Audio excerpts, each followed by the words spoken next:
এবং তার মনুষ্যত্ব যাতে কোনো ক্রমে ভুলুণ্ঠিত না হয়, তার ইজ্জত যেন কোনো ক্রমে নষ্ট না হয়, সে যেন কোনো ক্রমে অপমানিত এবং লাঞ্ছিত না হয়। নামাজ তাকে সেই পথে সংরক্ষণ করবে, তাকে হেদায়েত দিবে। বলুন সুবহানাল্লাহ। তাহলে সেই আল্লাহর দরবারে তিনি গেলেন, ওরা স্বীকার করতেই চায় না যে বিশাল আসমান ভেদ করে।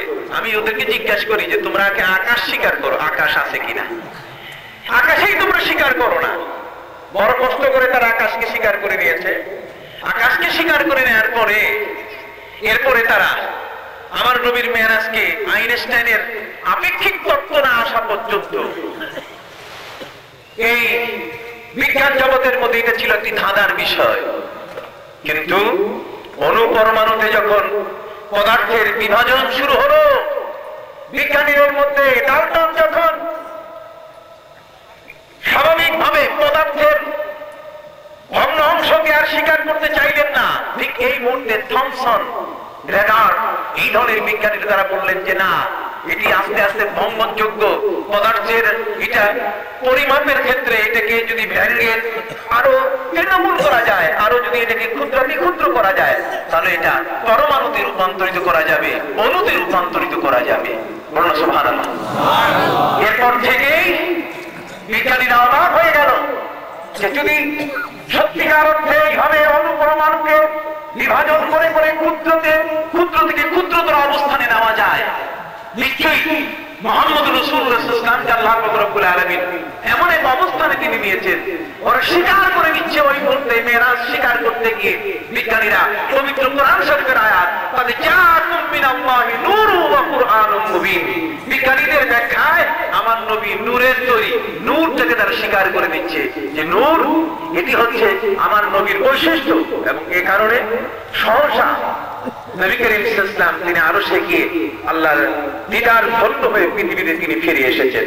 এবং তারা এক পর্যায়ে এসে বলছেন যে এক রাতের ঘটনা নয়, এক রাত 12 ঘন্টা, এত লম্বা ঘটনা নয়, বরং ওরা যখন অণু পরমাণুদের প্রতিটি পদার্থকে ভেঙে যখন টুকরো করার বিদ্যা পেয়ে গেল, তখন তারা মনে করলো যে না, একটা নিউট্রন বোমা দিয়ে, একটা পরমাণু অস্ত্র দিয়ে যদি গোটা দুনিয়া ধ্বংস করা যায়, তাহলে মুহাম্মদ রাসূলুল্লাহ সাল্লাল্লাহু আলাইহি ওয়াসাল্লামকে আল্লাহ রাব্বুল আলামিন এমন একটা গতিময় যানবাহন দান করেছেন যে অত 12 ঘন্টা রাত তার লাগে নাই, বরং তিনি কয়েক সেকেন্ডের মধ্যে জগতের সবকিছু পরিভ্রমণ করে আবার নিজের জায়গায় ফিরে এসেছেন। আজ বিজ্ঞানীদের কাছে আমরা বলছি তোমরা আদমের সৃষ্টি সম্পর্কে আসো, বলো আদম কোথায় ছিলেন? কোরআন বলছে আদম হাওয়া আলাইহিস সালামকে নিয়ে জান্নাতে ছিলেন। ইয়া আদম উসকুন আনতা ওয়া যাওজুকাল জান্নাত, কোথায়? জান্নাতে থাকো। জান্নাতের মধ্যে তাদেরকে থাকতে দেওয়া হয়েছে। সেই জান্নাত থেকে আল্লাহ পাক রব্বুল আলামিন তাদেরকে দুনিয়ায় নামায় দিলেন। শয়তানকে দায়ী করে বলা হয়েছে فَأَزَلَّهُمَا الشَّيْطَانُ عَنْهَا فَأَخْرَجَهُمَا مِمَّا كَانَا فِيهِ। শয়তান চক্রান্ত করে জান্নাত থেকে তাদেরকে নামানোর ব্যবস্থা করল। জান্নাত কোথায়? কোরআন শরীফের মধ্যে আল্লাহ বলেন ইদ ইনদা সিদরাতিল মুনতাহা ইনদাহা জান্নাতুল মাওয়া। জান্নাতুল মাওয়া হচ্ছে সিদরাতুল মুনতাহার উপরে। হযরত আদম আলাইহিস সালাম সেখানে ছিলেন, হাওয়া আলাইহিস সালামকে নিয়ে তাকে সহ আল্লাহ দুনিয়াতে নামাই দিলেন। এখন কোন সিঁড়িতে কিভাবে নামাই দিলেন, লিফট কি ব্যবহার হয়েছে? আদম এবং হাওয়া যখন উপর থেকে নামছে তো নিচ থেকেও উপরে উঠা যায়, কি বলেন ঠিক না? নিচ থেকেও কি উপরে উঠা যায়? আমার কোরআন বলছে স্পষ্ট করে وقولهم إنا قتلنا المسيح عيسى ابن مريم رسول الله وما قتلوه وما صلبوه ولكن شبه له وإن الذين اختلفوا فيه لفي شك منه ما لهم به من علم إلا اتباع الظن وما قتلوه يقينا بل رفعه الله إليه وكان الله عزيزا حكيما।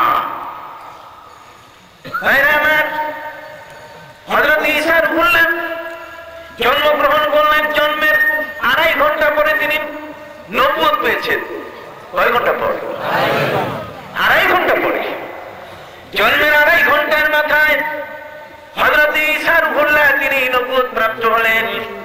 ওদেরকে ডাক দিয়ে বললেন, ক্বালা ইন্নী আবদুল্লাহ আতানিয়াল কিতাবা ওয়া জাআলানি নাবিয়্যা ওয়া জাআলানি মুবারাকান আইনামা কুনতু ওয়া আওসানি বিস-সালাতি ওয়াজ-যাকাত وأوصاني بالصلاة والزكاة ما دمت حيا।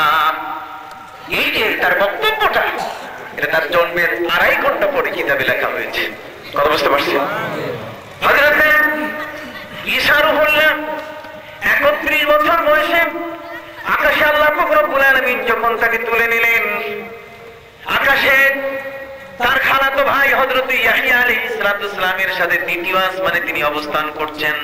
2য় আসমানে অবস্থান করলে সশরীরে আল্লাহ পাক রব্বুল আলামিন তাকে উপরে তুলে নিয়েছেন।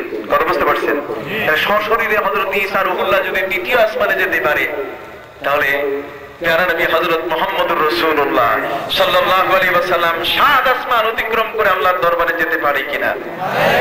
অতএব আল্লাহর দেওয়া বিজ্ঞান, এটা তোমাদের যন্ত্র দিয়ে কোনোদিন পরীক্ষা করা যাবে না। যন্ত্র দিয়ে সেই বিজ্ঞান পরীক্ষা করে তোমাদের মাথা গরম হয়ে যাবে, তোমরা অস্থির হয়ে যাবে। কোরআনের বিজ্ঞান এক মহাবিজ্ঞান। এ কারণে মুরপট, প্রফেসর মুরপট ম্যানচেস্টার বিশ্ববিদ্যালয়ের একজন সফল পানি বিজ্ঞানী সারা দুনিয়ার সাগরগুলোর পানির পরিসংখ্যান তিনি উপস্থিত করেছেন। নোবেল বিজয়ী মানুষরা, দুনিয়ার সকল মেরিন ইঞ্জিনিয়ার যারা পানির বিজ্ঞানের সাথে যাদের জীবন, যারা শিপ চালায়, যারা সাগরের মধ্যে বড় বড় জাহাজগুলো পরিচালনা করেন, এই জ্ঞানে যে সকল মানুষ জ্ঞানী এবং গুণী, সেই জ্ঞানী মানুষদের উস্তাদ হলেন, বড় মানুষ হলেন প্রফেসর মুরপট। প্রফেসর মুরপট দুনিয়ার এমন কোন সাগর নাই যে সাগরকে তিনি পরিমাপ করেন নাই। দুনিয়ার সাগর, নদ নদী, চৌবাচ্চা, পৃথিবীতে কত কেমন পানি আছে তার একটা হিসাব তিনি উপস্থিত করেছেন। সেই মানুষটা কোরআন শরীফের সামনে এসে সূরা তুর যখন পড়েন, সূরা তুর পড়তে গিয়ে তিনি অবাক হয়ে গেলেন। সূরা তুরের মধ্যে আল্লাহ সুবহানাহু ওয়া তাআলা বলেছেন, ওয়াল বাহরিল মাসজুর ইন্না আযাবা রাব্বিকা লাওয়াকি মা লাহু মিন দাফি'। সূরা তুরের মধ্যে আল্লাহ রব্বুল আলামিন বলেন, ওয়াল বাহরিল মাসজুর। সূরা তুরের শুরু থেকে তিনি কয়েকটি বিষয়ের উপরে কসম খেলেন। ওয়াত-তুর ওয়া কিতাবিম মাসতুর। তুর পাহাড়ের তিনি কসম খেলেন। লোহে মাহফুজের লিখিত কোরআনের তিনি কসম খেলেন। ঠিক এমনি করে ওই লোহে মাহফুজের তাকগুলো তিনি কসম খেলেন। ওয়াল বাহরিল মাসজুর, সমুদ্রের ফুটানো পানির কসম খেলেন। বাহার শব্দের অর্থ হলো সমুদ্র, আর মাসজুর শব্দের অর্থ হলো ফুটানো। আল্লাহ রব্বুল আলামিন কোরআন শরীফের সূরা তুরের মধ্যে সমুদ্রের ফুটানো পানির কসম খেলেন। ওয়াল বাহরিল মাসজুর, এগুলো সব কসম। ইন্না আযাবা রাব্বিকা লাওয়াকি, এটা হচ্ছে জবাবে কসম। তার মানে এগুলো দিয়ে আল্লাহ রব্বুল আলামিনের মূল বিষয়টি বোঝার উদ্দেশ্য যে আল্লাহর শাস্তি অবধারিত, এটি একলাই, এটা ঠেকাবার মতো কারো শক্তি নাই। প্রফেসর মুরপট কোরআন শরীফের সূরা তুরের একটা মাত্র আয়াত, যে আয়াতের অঙ্গনটা বিরাট বড় নয়, বরং সে আয়াতের অঙ্গনটা মাত্র 2 আয়াত দিয়ে সাজানো, 2টা শব্দ দিয়ে সাজানো। ওয়াল বাহরিল মাসজুর, সমুদ্রের ফুটানো পানির কসম। এত বড় একজন বিজ্ঞানী মানুষ কোরআন শরীফের 2টা শব্দের একটা আয়াতের কাছে হার মেনে গেল, তার জ্ঞান ম্লান হয়ে গেল, অবাক হয়ে গেল। দুনিয়ার সমস্ত সাগরগুলো মাপলাম, কোরআন শরীফের 2 শব্দের একটা আয়াতে যে জ্ঞান দেওয়া হয়েছে এর কাছেও আমি দেখতে পারি নাই। জোরে বলো সুবহানাল্লাহ। এই 2 শব্দের আয়াতের মধ্যে আল্লাহ সুবহানাহু ওয়া তাআলা কি বলেছেন? আল্লাহ তাআলা বলেন সমুদ্রের ফুটানো পানির কসম, সমুদ্রের বিশাল সমুদ্র, ভূমধ্য সাগর কত বড়, আটলান্টিক কত বড়, সেদিন ভারত মহাসাগরের নিচে কয়েক কিলোমিটার মাটির নিচে তলদেশে শুধু একটু কম্পন হয়েছে। ওই কম্পনের কারণে সারা দুনিয়ার মধ্যে প্রায় বড় বড় 10টা রাষ্ট্রের মধ্যে এক সুনামি হয়ে গেল, এক কঠিন একটা বিপদ এসে গেল। যে বিপদে সারা দেশের, সারা পৃথিবীর প্রতিটি অঞ্চলের পানিগুলো নেচে উঠেছে, কেঁপে উঠেছে। কথা বুঝতে পারছেন?